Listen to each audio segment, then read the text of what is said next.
So there are 15 seats around a table. These are numbered as 1, 2, 3, 4, 15.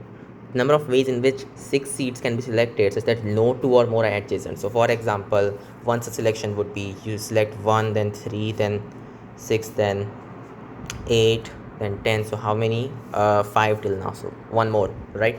So this could be one of the selections. And for this selection, I'm going to do something that might look obvious at first. So what I will do is I will set up a status for these seats. So the first seat, it is selected, next it's not selected, next is selected, then it's not selected, then not selected, then selected, then once again not selected, then selected. You get the idea, right? So I will have 15 such marks. So it's 15 right or wrongs, right?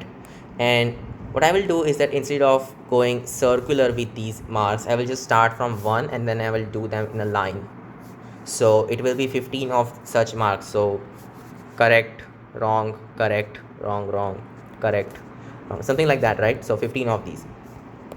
Now each of such sequence of right wrongs, those actually dictate what kind of selection you are having. So oops okay, whatever. So yeah, that will determine what kind of selection we are having. So now the question basically converts to, you want to set up a sequence of 15 selected or not selected statuses such that no two adjacent seats in this um, circular selection, circular arrangement, have tick marks on them, right? So for a single, for a kind of like a line thing, so not a circle, but if this was just linear, then how many ways would be of doing that? So you want to have 6 tick marks and 9 wrong marks, right? 9 crosses, 6 ticks. How many ways to do that? Well, first of all, what we could do is just lay out all of these crosses in front of us and then think about, okay, how can I insert these tick marks between these crosses, right? Because what that will do is that it will ensure that between two tick marks there will always be a cross, right? And you cannot insert two tick marks between the same two crosses, and that, yeah, that's obvious because we don't want that to happen. So then the number of ways to do that would just be 10c6. Why 10c6? 9c6.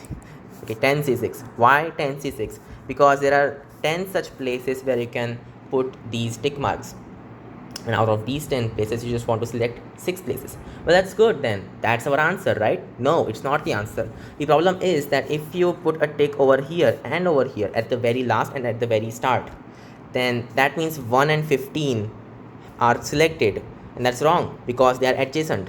So if you are selecting 1, then you cannot select 15, and if you are selecting 15, you cannot select 1. So we will make two cases. First, where you are selecting 1. So if you are selecting 1, then there's just a tick mark over here, and now you're just left with 5 tick marks and still 9 crosses, but then the actual places where you can insert these tick marks is less. It's just 9 instead of 10. So 9c. Also, by the way, you cannot put a tick mark over here, right? So in fact that place is also gone. So now it's just 8c, because now there are 8 places, right? That is gone, this is gone. So from 10 you jump to 8. Now it's going to be 8c5 because 5 tick marks, right? So that's when this thing is selected, the number 1 seat is selected. What if it's not selected? Well, then we can do away with the first site and then bring back this one, because now you can put tick mark over here, and then it's just 9c6 because you still have all 6 tick marks to be put, and there are 9 places where you can put them, right? So this in fact is our answer. So let's see which of these options match with it. So does 8c6 match with this thing? I don't think so, because 9c6 is definitely bigger than 8c6. And first of all, let's just convert this. So 8c3 plus 9c3, right? This should make sense. Now, does 10c4 minus 8c4 match with this thing? I think it does, because 10c4, using the Pascal's theorem and everything, we can write this thing as 9c3 plus, so it's going to be 9c4 over there, but I'm going to write that as 8c3 plus 8 plus 8c4, and then that minus 8c4 is just this thing, which yes, it's correct. So B is correct. What about 2 into 8c4? So is this thing 2 into 8c4? So you just have to calculate, in fact, or you could maybe do it in some other way. I don't know. Looks like you have to calculate, so let's do it. So this would just be 8 into 7 into 6 upon 3 factorial, right? Plus 9 into 7, 9 into 8 into 7 upon 3 factorial. Is this equal to, so I'm going to put a question mark. It's not an it's not an equality, it is a question equality. You get the idea, right? And then 2 into 8c4, which is just 8 into 7 into 6 into 5 upon 4 factorial. So you can get rid of in fact, you know what, no, just get rid of this thing. So 3 gone, 3 gone, it should be 4 over here. And you can also get rid of this 8 into 7. So yeah, that's nice. It's just 6 plus 7. Oh, 9 into 7. 9 into 7. What am I writing? Is that equal to 2 into 6 into 5 upon 4? Right, that's our question. So 6 plus what is this thing is just 63, right? So it's going to be 69. Is this equal to this thing? So it's 15. No, it's not, right? So this is not correct. C is not correct. Let's go to D. Let's see if D is correct.